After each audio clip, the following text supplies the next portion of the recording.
আমি শুধু বসে বসে সিরিয়াল দেখি। ও তাই, কি সিরিয়াল দেখো তুমি? আমি হিন্দি সব সিরিয়ালই দেখি। Me two. আজকে থেকে তাহলে আমরা ফ্রেন্ড হয়ে গেলাম। হ্যাঁ, আমরা আজকে থেকে অনেক ফ্রেন্ড।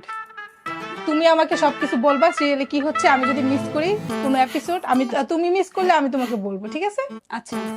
আর শোনো, এই এলাকার মানুষজন আমাকে নানান কথা বলে, কেউ আমাকে পামেলা বলে, কেউ আমাকে কুটনি বলে। সো এইসব কথা একদম পাত্তা দিবা না তুমি। তুমি আচ্ছা, নতুন আচ্ছা, আসছো তো, তাই তোমাকে বলে দিতেছি। ঠিক আছে। আর তোমার যদি কোনো সময় কোনো সমস্যা হয়, তুমি আমার কাছে আসবা। ওকে, চলে আসবো। আর যদি তোমার কোনো সমস্যা না হয়, তাহলে আমিও তোমার কাছে চলে আসবো। হ্যাঁ, অবশ্যই আসবেন আমার কাছে। আর এলাকার যত সমস্যা আছে তোমাকে বলবো, ওকে? এলাকার সব সমস্যার কথা বলবেন মানে? সব খবর কি আপনি রাখেন? হ্যাঁ, তুমিও কাজ করো না, আমিও কোনো কাজ করি না। আমি আচ্ছা, আচ্ছা। এলাকার খুব খোঁজ খবর রাখি। সো ও, তাহলে তো ভালোই হলো। হ্যাঁ, সো তোমার যদি কোনো সমস্যা হয়, কোনো টেনশন করবে না, আমার কাছে চলে আসবা।